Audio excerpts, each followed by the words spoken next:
Como funcionava a existência no Templo de Salomão? Como ele conseguia repartir seu período entre 700 esposas de linhagem real e 300 concubinas diariamente? As mulheres eram preparadas para uma provável noite com o monarca. Banhos em líquidos perfumados, massagens com óleos de mirra e aloés, cabelos penteados com fios dourados. No palácio, as noites seguiam cerimônias elaboradas. Fragrâncias exóticas, danças encantadoras, banhos sagrados em óleos raros e joias selecionadas para seduzir. Porém, a rivalidade entre essas mulheres ia muito além do prazer. Você descobrirá como funcionava esse harém imenso, como era o cotidiano no templo. E, no final, revelaremos um segredo ainda mais sombrio: o ser sobrenatural que Salomão mantinha sob domínio usando seu lendário anel. Permaneça até o fim, porque essa revelação pode alterar tudo o que você já ouviu sobre o rei mais poderoso da história. Imagine-se transportado para o ano 957 a.C. O sol nascente de Jerusalém revela uma visão que deixava qualquer visitante sem respiração. Uma estrutura colossal erguendo-se sobre o Monte Moriá, suas paredes revestidas de ouro puro, refletindo a luz do amanhecer como um farol divino. O Templo de Salomão não era apenas uma construção, era uma declaração de poder. Era devoção que consumiu recursos equivalentes a bilhões de dólares em valores atuais. Mais de 180 mil homens trabalharam incansavelmente por 7 anos para erguer esta maravilha. Imagine a cena. Caravanas intermináveis de cedros do Líbano, considerada a madeira mais nobre da época, descendo as montanhas. Em direção a Jerusalém, artesãos fenícios, os mais hábeis do mundo antigo, esculpiam cada detalhe com precisão sobre-humana. O som de martelos e cinzéis ecoava dia e noite enquanto blocos de pedra tão grandes quanto casas modernas eram movidos com uma engenhosidade que até hoje intriga os especialistas. As dimensões do templo desafiavam a imaginação. 30 metros de comprimento, 10 metros de largura e 15 metros de altura apenas no santuário principal. Mas o que verdadeiramente distinguia esta construção era seu interior. As paredes eram completamente revestidas de ouro do chão ao teto.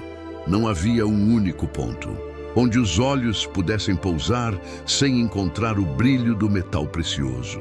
Querubins gigantes esculpidos em madeira de oliveira e cobertos de ouro guardavam o Santo dos Santos com suas asas estendidas, criando uma atmosfera de mistério e reverência.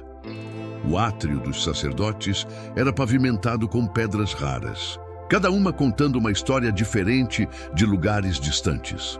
2 colunas monumentais, chamadas Jaquim e Boaz, marcavam a entrada do templo. Suas capitéis decorados com romãs de bronze e correntes entrelaçadas, simbolizando a estabilidade e a força do reino de Salomão. No coração do templo, o Santo dos Santos. Um cubo perfeito de 10 metros de lado guardava a Arca da Aliança. Este espaço era tão sagrado que apenas o sumo sacerdote podia entrar, e somente uma vez por ano, no dia da expiação. O cheiro de incenso preenchia constantemente o ar, misturando-se com o aroma do cedro, criando uma experiência sensorial única, que marcava para sempre a memória dos que ali entravam. Para manter esta estrutura impressionante funcionando, Salomão estabeleceu um sistema administrativo revolucionário. 24 divisões de sacerdotes se revezavam em turnos, garantindo que o serviço sagrado nunca cessasse. Cada divisão tinha suas próprias responsabilidades, desde a manutenção das lâmpadas de ouro até a preparação dos pães da proposição, e eram trocados todos os sábados. E isso é apenas o começo. Você descobrirá como Salomão usava poderes sobrenaturais para controlar demônios, os rituais secretos de suas 1000 esposas nas noites do palácio e as práticas ocultas que aconteciam longe dos olhos do povo. Se você acredita que Deus ainda realiza grandes obras em sua vida, comente agora. O templo de Deus está em mim. Ao amanhecer, muito antes do sol tocar as muralhas douradas do templo, uma sinfonia de sons começava a ecoar pelos corredores sagrados. O barulho dos portões de bronze sendo abertos marcava o início de mais um dia de atividades intensas. Os levitas, divididos em grupos específicos, iniciavam suas tarefas com uma precisão quase militar. A primeira ordem do dia era a limpeza, um ritual tão sagrado quanto as próprias ofertas. Imagine centenas de servos, movendo-se em sincronia perfeita, alguns carregando água em jarros de ouro, outros varrendo os pátios com vassouras especialmente dedicadas a este propósito. O chão de mármore era lavado com tanto cuidado que diziam que podia-se ver o próprio reflexo nele. Os músicos do templo, conhecidos por sua excepcional habilidade, ocupavam posições específicas nos pátios. Suas harpas, símbolos e trombetas criavam uma atmosfera celestial que podia ser ouvida até mesmo fora das muralhas de Jerusalém. Cada música era cuidadosamente escolhida para diferentes momentos do dia, seguindo as instruções deixadas pelo próprio rei Davi, nos pátios externos. Mercadores autorizados vendiam animais para sacrifício, mas não era um mercado comum.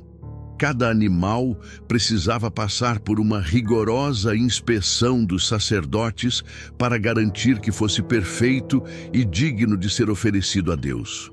Os preços eram controlados para garantir que até mesmo os mais pobres pudessem participar dos rituais. Um sistema complexo de aquedutos, considerado uma maravilha da engenharia antiga, garantia um fornecimento constante de água para as diferentes necessidades do templo. A água era essencial, não apenas para a limpeza, mas também para os rituais de purificação. O Mar de Bronze, um imenso reservatório sustentado por 12 bois. De bronze, continha água suficiente para abastecer todas as necessidades diárias. Os sacerdotes seguiam um ritual meticuloso de purificação antes de iniciar seus deveres. Vestiam-se com roupas específicas de linho, guardadas em câmaras especiais. Cada peça do vestuário tinha um significado simbólico e deveria ser colocada em uma ordem específica, acompanhada de orações. Nos bastidores do templo, uma verdadeira cidade funcionava ininterruptamente. Padeiros preparavam o pão da proposição em fornos especiais, seguindo uma receita sagrada passada de geração em geração. Perfumistas misturavam o incenso sagrado, cuja fórmula era um segredo, guardado com tanto zelo quanto os tesouros do próprio templo. Se esta mensagem tocou seu coração, deixe seu like agora como um ato de fé, que Deus derrame bênçãos sobre sua vida. Ainda nesse vídeo, você saberá como ele dominava seres sobrenaturais com seu anel mágico e os rituais de sedução que transformaram o palácio em um lugar de prazeres proibidos. O harém que mudou a história. O que você está prestes a descobrir sobre o maior da história antiga vai revelar segredos que poucos ousaram contar. Uma história de poder, sedução e consequências que ecoam até hoje. Imagine um palácio tão vasto que poderia abrigar 1000 mulheres, cada uma com seus próprios aposentos, servas e rituais. O harém de Salomão não era apenas um lugar de prazer, era um centro de poder político onde se decidia o destino de nações inteiras. 700 esposas de sangue real e 300 concubinas, cada uma representando uma aliança estratégica com reinos distantes. A filha do faraó ocupava o lugar mais prestigioso, habitando um palácio construído especialmente para ela, decorado com hieróglifos e mobiliado com as mais finas peças egípcias. Seu séquito incluía centenas de servas, músicos e dançarinas do Nilo. Suas vestes eram feitas com linho tão fino que diziam ser transparente, como água. As princesas de Moabe trouxeram consigo o conhecimento de perfumes exóticos, enquanto as mulheres sidônias eram famosas por suas habilidades em tecelagem de púrpura real. Cada grupo cultural mantinha suas próprias tradições, criando um ambiente multicultural único no mundo antigo. O harém era organizado, como uma cidade em miniatura, com sua própria hierarquia complexa.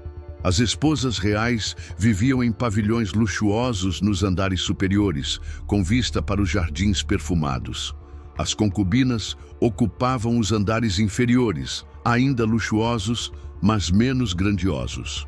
Cada mulher tinha seu próprio selo real, podendo conduzir negócios e manter correspondência com suas terras natais.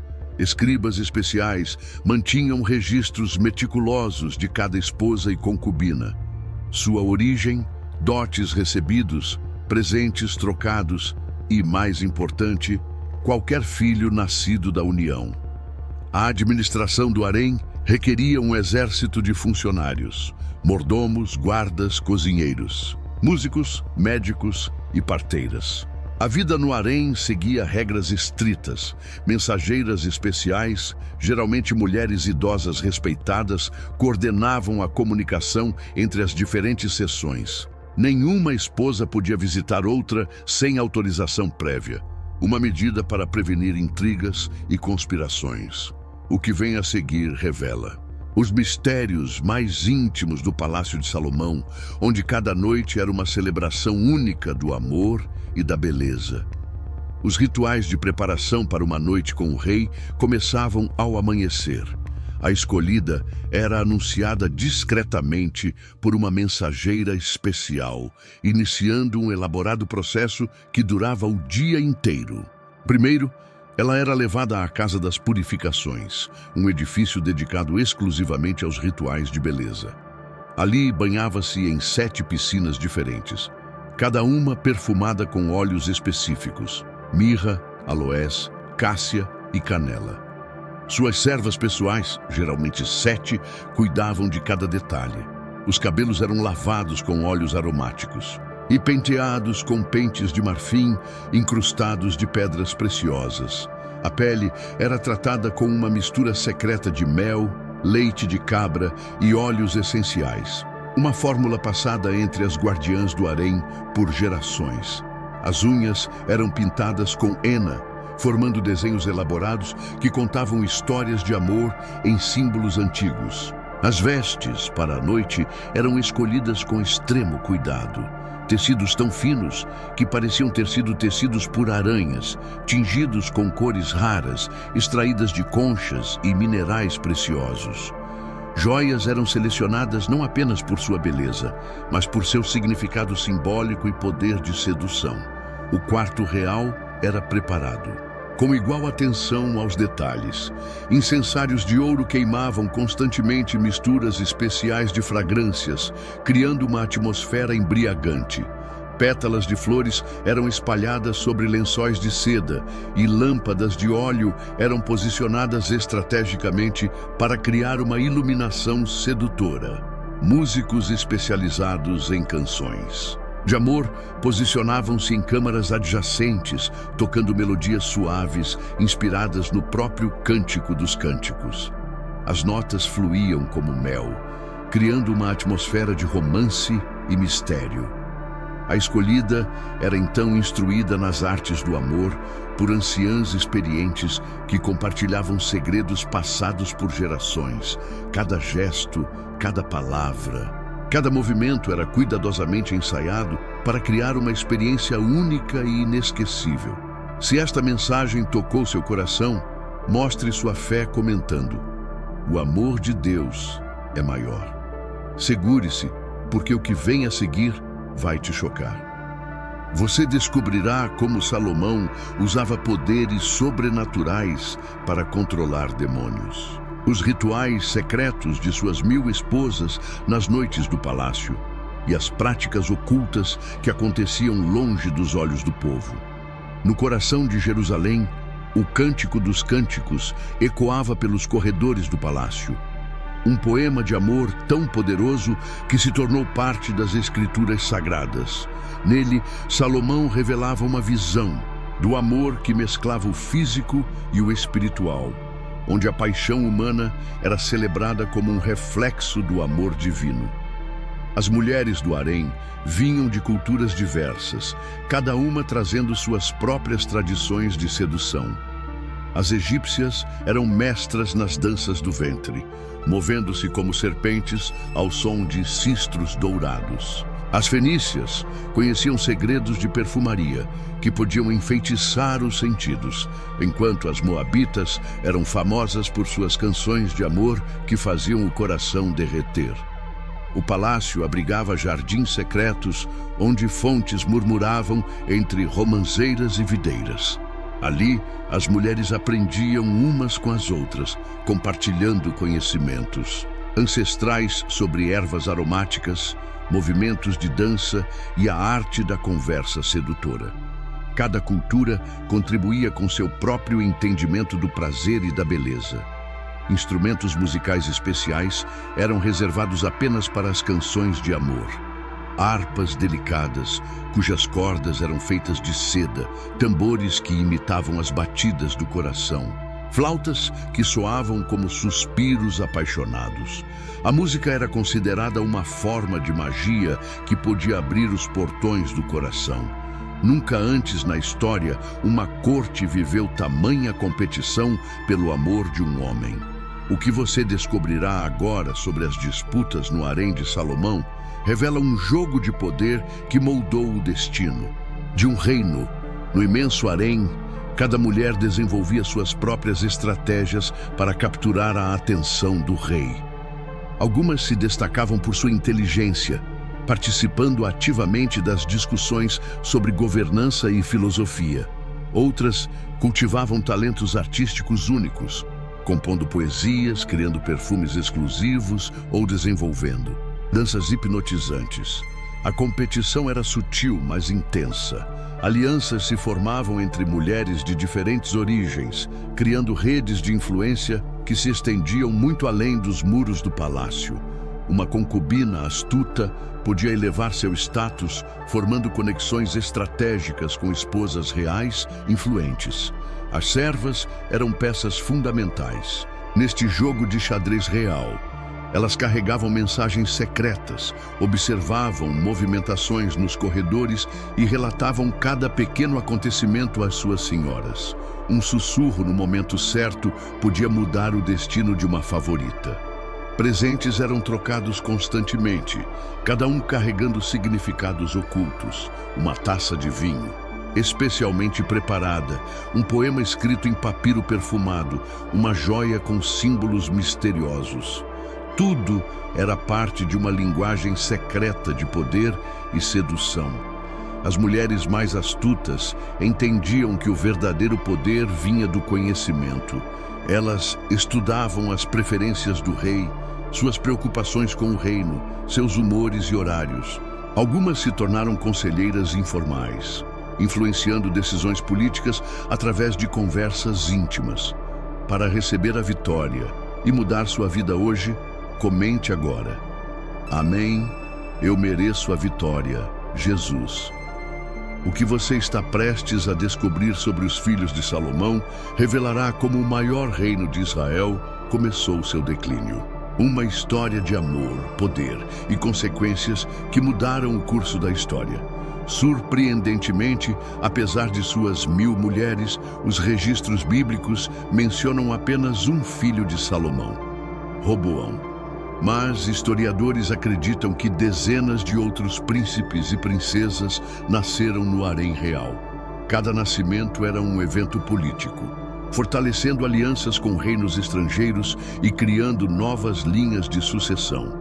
Dentro do palácio, cada criança real tinha seu próprio mundo. Tutores vindos de terras distantes ensinavam línguas, filosofia e arte. As mães competiam para garantir a melhor educação para seus filhos, sabendo que o conhecimento era poder. Professores hebreus asseguravam que as tradições de Israel fossem mantidas, enquanto mestres estrangeiros traziam sabedoria de outras culturas. Roboão, filho da amonita Naamá, cresceu em um ambiente de extremos. Por um lado, recebia a educação tradicional israelita sobre a lei de Moisés. Por outro, estava imerso nas culturas exóticas. de suas tias do harém. Esta dualidade acabaria moldando seu futuro reinado de maneira trágica. As crianças reais raramente viam o pai.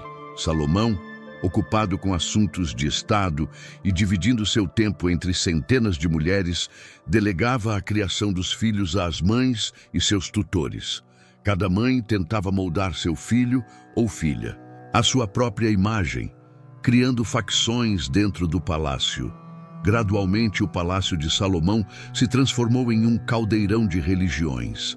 Cada esposa estrangeira trouxe consigo não apenas sua beleza, mas também seus deuses. A filha do faraó adorava Ísis e Osíris em câmaras decoradas com hieróglifos. As sidônias queimavam incenso para Astarté em altares secretos.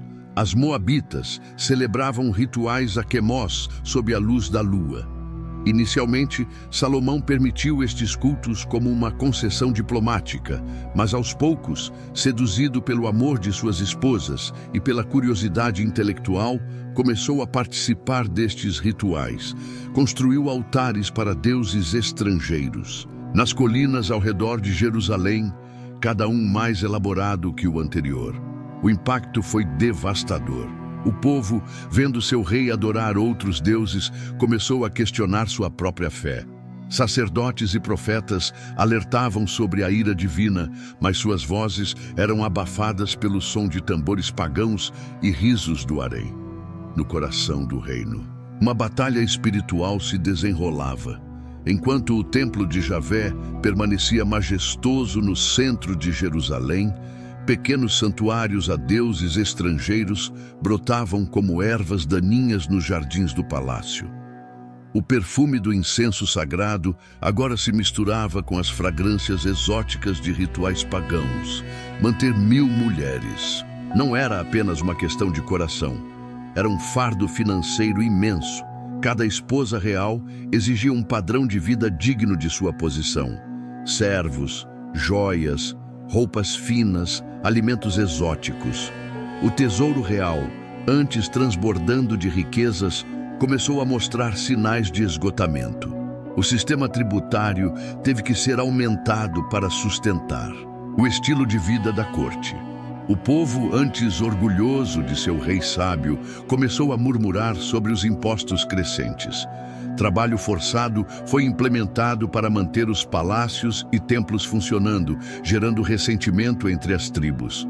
No harém, as intrigas se intensificaram com o envelhecimento do rei.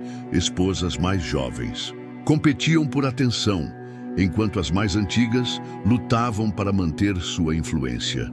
Rumores de conspirações circulavam pelos corredores dourados. Se você confia que Deus pode restaurar qualquer situação, comente: restaura, Senhor. Textos antigos falam do Anel de Salomão, um artefato mágico gravado com o nome sagrado de Deus. Com este anel, diziam que ele podia comandar espíritos e demônios, usando-os para construir o templo e seu palácio. Cada pedra gigante, cada viga maciça de cedro teria sido movida por forças sobrenaturais sob seu comando. Os próprios demônios, segundo estas lendas, eram forçados a servir na corte de Salomão. Alguns atuavam como mensageiros, atravessando vastas distâncias em segundos. Outros revelavam segredos da natureza, ensinando sobre as propriedades curativas de plantas e minerais. O Testamento de Salomão, um texto antigo, descreve como ele interrogava demônios, aprendendo seus nomes, poderes e fraquezas. Este conhecimento foi supostamente registrado em livros místicos, procurados por magos e sábios através dos séculos. Mas mesmo com todo este poder sobrenatural, Salomão permanecia humilde diante de Deus. Ele entendia que seu domínio sobre as forças espirituais vinha apenas do Altíssimo e usava este conhecimento para glorificar o Criador. Se você acredita no poder sobrenatural de Deus, comente: o poder de Deus é maior. Deixe seu like agora e declare: minha fé está firme em Deus. Que essa ação seja um símbolo da sua confiança nele.